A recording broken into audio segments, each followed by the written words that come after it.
Bonsoir à tous. Voilà, nous nous retrouvons pour le quatrième enseignement de la série La puissance de la parole. Et donc aujourd'hui, le thème est extrêmement intéressant, c'est la vie et la mort sont au pouvoir de la langue. On va voir cet enseignement en deux parties. Donc la première partie, on va s'intéresser à la langue, et la deuxième partie, on va voir la source de nos paroles. Donc notre langue détermine donc notre relation avec Dieu, notre identité, notre futur, nos relations avec les autres, notre mariage, notre famille, la construction et l'avenir de nos enfants, notre carrière professionnelle, notre santé, etc., etc. Pourquoi notre identité? Parce que ce que je déclare de moi, c'est ce que je deviens. Donc si quelqu'un va dire tout le temps je suis nul, je n'y arriverai jamais, ben, finalement c'est ce qui va se produire. Ça détermine notre futur parce que lorsqu'on parle, on peut déclarer soit des paroles de bénédiction sur notre vie ou des paroles de malédiction. Ça détermine nos relations avec les autres. La première source de conflit avec autrui, c'est à travers les paroles. Le succès ou l'échec d'un mariage dépend des paroles que l'époux a envers son épouse, que l'épouse a envers son époux. Idem lorsque les parents s'adressent envers leurs enfants. Voilà, c'est les paroles qui vont leur adresser, qui vont leur permettre de réussir ou au contraire d'échouer. Donc, des parents qui seraient tout le temps en train d'avoir des propos violents vers les enfants, ça va créer des traumatismes et ça va créer des blessures. Et donc, l'enfant aura des lacunes affectives lorsqu'il va se développer. Au contraire, des parents qui auront des paroles bienveillantes, des paroles d'encouragement, voilà, des paroles vraiment positives, ça va contribuer à la construction et à l'avenir des enfants. Et idem sur le plan professionnel, ce qui permet d'avoir une bonne entente avec ses collègues, ce sont les paroles. Et pareil au niveau de la santé, hein, car on va le voir, la vie et la mort sont au pouvoir de la langue, hein.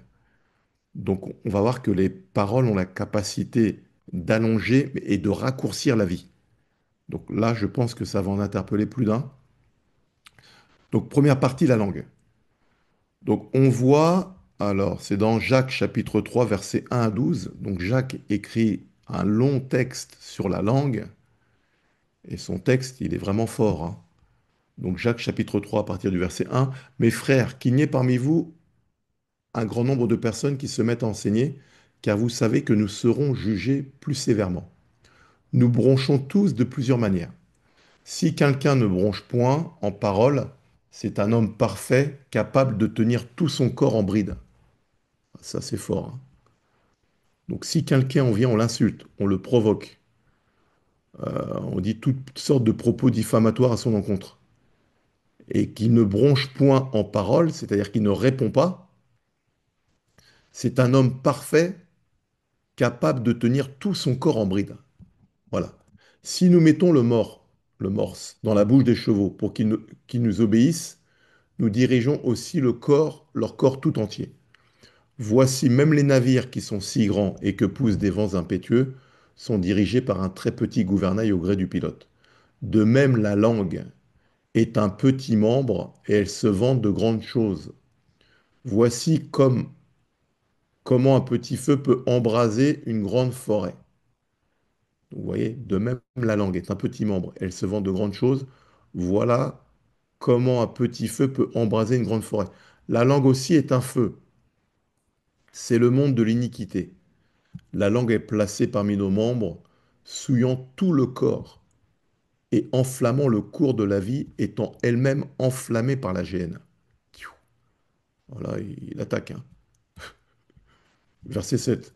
Toutes les espèces de bêtes et d'oiseaux, de reptiles et d'animaux marins sont domptées et ont été domptées par la nature humaine. Mais la langue, aucun homme ne peut la dompter.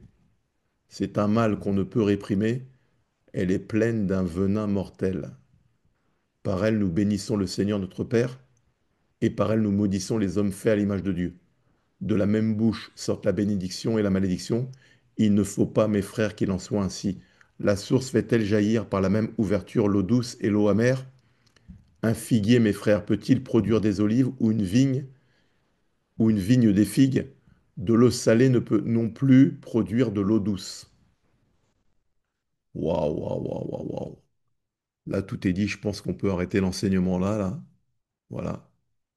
Mais tout est dit, hein.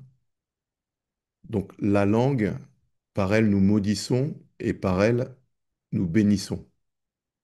De la même bouche peuvent sortir la bénédiction et la malédiction. Il ne faut pas, mes frères, qu'il en soit ainsi.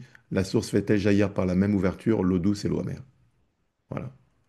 Et un jour, Jésus est en pleine discussion avec les pharisiens, là, qui lui reprochent que ses disciples ne se sont pas lavé les mains. Et il leur répond, ce n'est pas ce qui rentre dans le ventre qui souille, c'est ce qui sort de la bouche. Voilà. Donc on voit que la bouche, là, c'est de l'abondance du cœur que la bouche parle. C'est ce qu'on va voir juste après. Et on voit que Jacques est en train de dire que la bouche, personne ne peut la dompter. Donc pour pouvoir dompter la bouche, il faut être rempli du Saint-Esprit pour pouvoir manifester le fruit de l'Esprit. Voilà. Alors, la vie et la mort sont au pouvoir de la langue. Ça, c'est Proverbe, chapitre 18, verset 21 à 22, ouais, verset 21. La mort et la vie sont au pouvoir de la langue. Quiconque l'aime en mangera les fruits. Le mot grec pour fruit, c'est pérille, voilà, qui veut dire donc fruit, mais qui veut également dire descendance, enfant, progéniture. Donc ça veut dire que la mort et la vie sont au pouvoir de la langue. Ça veut dire que mes paroles ont la capacité soit de produire la mort, donc ce sont des paroles de destruction, soit de produire la vie, ce sont des paroles qui édifient, qui encouragent, qui exhortent, voilà, qui sont pleines de compliments.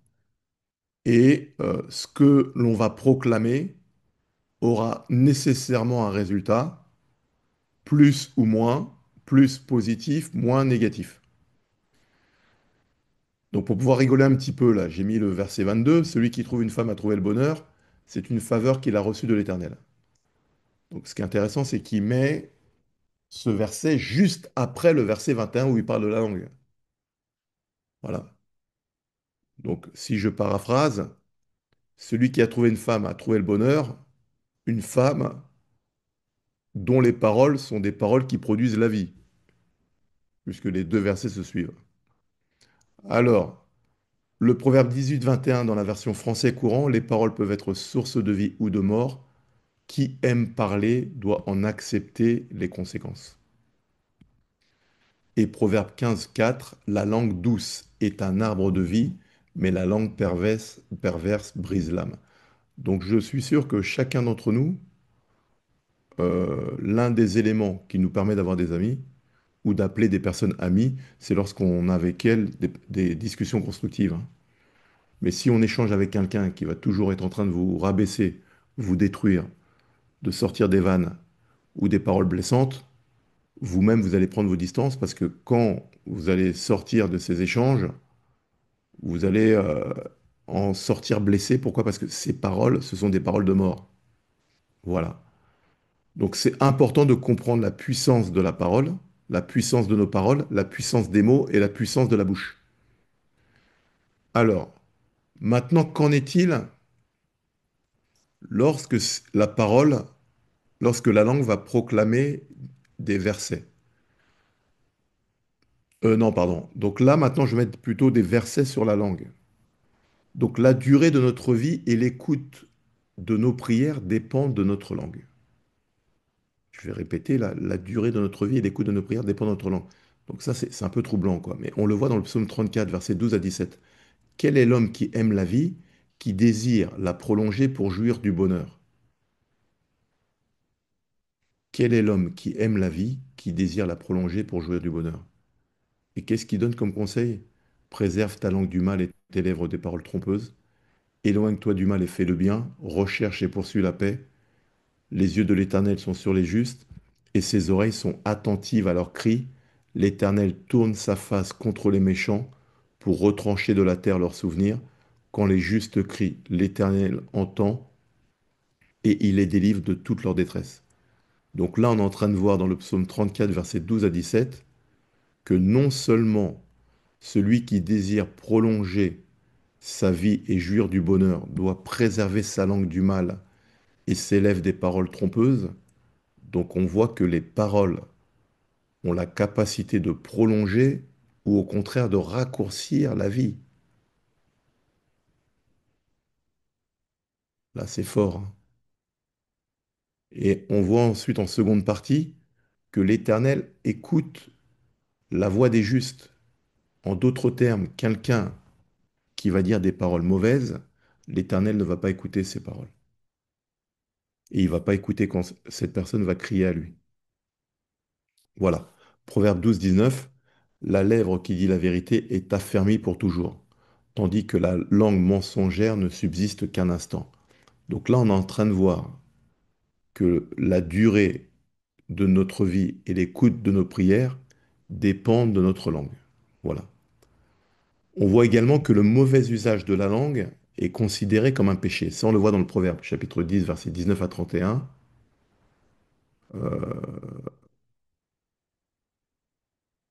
Ouais, oui, 19 à 21, et puis après on va aller au verset 31. Celui qui parle beaucoup ne manque pas de péché, mais celui qui retient ses lèvres est un homme prudent. La langue du juste est un argent de choix. Le cœur des méchants est peu de choses. Les lèvres du juste dirigent beaucoup d'hommes, et les insensés meurent par défaut de raison. Voilà, on saute au verset 31. La bouche du juste produit la sagesse, mais la langue perverse sera retranchée. Proverbe chapitre 13, verset 3. Celui qui veille sur sa bouche garde son âme, celui qui ouvre de grandes lèvres court à sa perte. La langue peut créer des divisions. Proverbe 18, verset 4 à 7. Les paroles de la bouche d'un homme sont des eaux profondes. La source de la sagesse est un torrent qui jaillit. Il n'est pas bon d'avoir égard à la personne du méchant pour faire tort au juste dans le jugement. Les lèvres de l'insensé se mêlent aux querelles et sa bouche provoque les coups. La bouche de l'insensé cause sa ruine et ses lèvres sont un piège pour son âme. Vous voyez? Et la langue peut détruire. Psaume 65:8. Leur langue a causé leur chute. Tous ceux qui les voient secouent la tête. Et donc Dieu a en horreur la langue mauvaise. Dans Proverbe chapitre 6, versets 16 à 19, le texte nous dit, il y a 6 choses que hait l'Éternel, et même 7 qu'il a en horreur. Les yeux hautains, la langue menteuse, les mains qui répandent le sang innocent, le cœur qui médite des projets iniques, les pieds qui se hâtent de courir au mal, le faux témoin qui dit des mensonges, et celui qui excite des querelles entre frères. Donc on voit que parmi les 7 choses que Dieu déteste, il y en a 3 qui concernent la langue. La première chose, c'est la langue menteuse.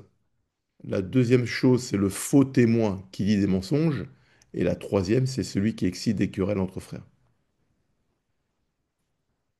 Donc on voit que parmi les 7 choses que Dieu déteste, il déteste la langue menteuse, le mensonge, le faux témoin, celui qui calomnie, et celui qui excite des querelles, qui par ses paroles va énerver l'autre et provoquer des disputes et des bagarres. Donc on va voir maintenant un exemple de mauvais usage de la langue dans la Bible, hein.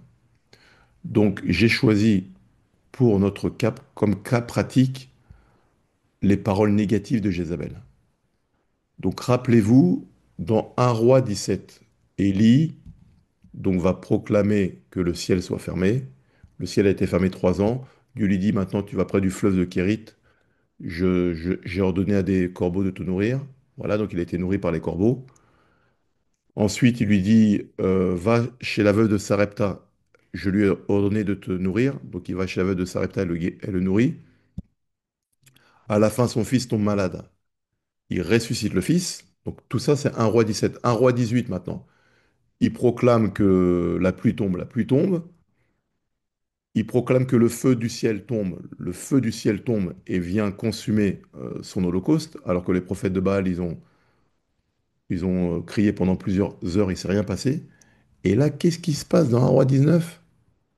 Une femme du nom de Jézabel vient menacer Élie. C'était une sorcière, elle, hein. Donc cette femme-là, ses paroles étaient tellement chargées de la puissance démoniaque que le grand Élie, qui a fait tout ce que je viens de citer là, s'est trouvé oppressé par ses paroles et il a fui. Donc 1 Roi chapitre 19 versets 1 à 4, Akab rapporta à Jézabel tout ce qu'avait fait Élie et comment il avait tué par l'épée tous les prophètes. Jézabel envoya un messager à Élie pour lui dire, que les dieux me traitent dans toute leur rigueur, si demain à cette heure je ne fais de ta vie ce que tu as fait de la vie de chacun d'eux. Élie, voyant cela, se leva et s'en alla pour sauver sa vie. Il arriva à Beersheba, qui appartient à Juda, et il y laissa son serviteur. Pour lui, il alla dans le désert où, après une journée de marche, il s'assit sous un genêt et demanda la mort, en disant, c'est assez maintenant, Éternel, prends mon âme, car je ne suis pas meilleur que mes pères. Donc là, on voit que cette femme, cette sorcière, chargée de puissance démoniaque, de démons, lorsqu'elle a proclamé ces paroles de malédiction sur Élie, ça l'a affecté à un point tel qu'il est parti, mais que lui-même, il a réclamé la mort. Donc on voit comment des paroles peuvent détruire un individu, même des individus qui sont, je veux dire, voilà, établis spirituellement. On voit la même chose là concernant les critiques de Myriam et Aaron envers Moïse. C'est dans Nombre au chapitre 12, au verset 1 à 9. Marie et Aaron parlèrent contre Moïse au sujet de la femme éthiopienne qu'il avait prise, car il avait pris une femme éthiopienne. Et ils dirent, est-ce seulement par Moïse que l'Éternel parle? N'est-ce pas aussi par nous qu'il parle? Et l'Éternel l'entendit. Or, Moïse était un homme fort patient, plus qu'aucun homme sur la face de la terre. Soudain, l'Éternel dit à Moïse et à Aaron et à Marie, allez vous trois à la tente d'assignation. Et ils allèrent tous les trois. Donc là, il leur met un coup de pression, hein. Allez vous trois à la tente d'assignation. Et ils allèrent tous les trois. L'Éternel descendit dans la colonne de nuée et il se tint à l'entrée de la tente. Il appela Aaron et Marie qui s'avancèrent tous les deux et il dit, écoutez bien mes paroles. Lorsqu'il y aura parmi vous un prophète, c'est dans une vision que moi, l'Éternel, je me révélerai à lui, c'est dans un songe que je lui parlerai. Il n'en est pas ainsi de mon serviteur Moïse, il est fidèle dans toute ma maison, je lui parle bouche à bouche, je me révèle à lui sans énigme, et il voit une représentation de l'Éternel. Pourquoi donc n'avez-vous pas craint de parler contre mon serviteur, contre Moïse? La colère de l'Éternel s'enflamma contre eux, et il s'en alla. Donc là, juste avant, on a vu donc trois choses que Dieu déteste. Ils sont en train de parler derrière le dos de Moïse. Voilà, serviteur de l'Éternel. Moïse n'est même pas au courant. Dieu les entend, il les convoque. Bam, il sanctionne Myriam. Voilà. Alors, deuxième partie, maintenant, on va voir la source de nos paroles. Donc là, on a vu plusieurs passages en première partie. On a vu la langue, hein. On a vu ce qu'était la langue. La vie et la mort sont au pouvoir de la langue. Voilà. Quiconque l'aime en mangera les fruits. On a vu que la langue, de la même bouche, peut sortir des paroles de bénédiction, des paroles de malédiction. Et on a vu que les paroles de bénédiction produisent la vie, les paroles de malédiction produisent la mort. Donc, on va voir maintenant la source de nos paroles, car la bouche va simplement émettre, je dirais, des sons qui sont connectés à une source. Quelle est cette source? C'est le cœur. Voilà. Donc, pour quelqu'un qui veut servir Dieu, il faut savoir une chose. Les ennemis de l'onction, voilà, les deux éléments majeurs qui détruisent l'onction, la puissance, c'est la maladie du cœur et la maladie de la langue. Et les deux sont connectés. Quand tu sais gérer les deux, tu deviens un homme ou une femme que Dieu peut utiliser. Jérémie 15, 19. Si tu sépares ce qui est précieux de ce qui est vil, tu seras comme ma bouche. Alors, le cœur est la source de nos paroles. Matthieu chapitre 12, versets 34 à 37. Race de vipères, comment pourriez-vous dire de bonnes choses, méchants comme vous l'êtes? Car c'est de l'abondance du cœur que la bouche parle. L'homme bon tire de bonnes choses de son bon trésor et l'homme méchant tire de mauvaises choses de son mauvais trésor. Donc là, Jésus compare le cœur à un trésor, hein. Voilà. Et donc, dans ce trésor, soit il y a des bonnes choses ou des mauvaises choses. Et donc, ce qui sort de notre bouche est tiré d'une source, c'est le cœur. Je vous le dis, au jour du jugement, les hommes rendront compte de toute parole vaine qu'ils auront proférée, car par tes paroles, tu seras justifié, et par tes paroles, tu seras condamné. Et Proverbe chapitre 18, verset 4, les paroles de la bouche d'un homme sont des eaux profondes, la source de la sagesse est un torrent qui jaillit. Donc on voit là, à travers ce texte, que l'abondance, que c'est de l'abondance du cœur que la bouche parle. Voilà. Donc même lorsque on va sortir des blagues, des vannes, généralement, il y a toujours une petite part de vérité, quoi. Voilà. Même si on dit non, non, non, je rigolais. Donc tu as quelqu'un qui vient avec ses chaussures. Voilà, ses chaussures, tu les aimes pas trop. Oh, oh, tes chaussures, franchement, elles sont... oh, oh, les chaussures, voilà. Elles sont super, tes chaussures, et puis tu t'éclates de rire, quoi. Puis non, non, non, mais je rigole, hein. Mais comme c'est de l'abondance du cœur que la bouche parle, bon, en gros, tu es en train de dire, tes chaussures, elles sont pourries, quoi. Voilà. Donc, Dieu veut que nous sachions veiller sur notre bouche.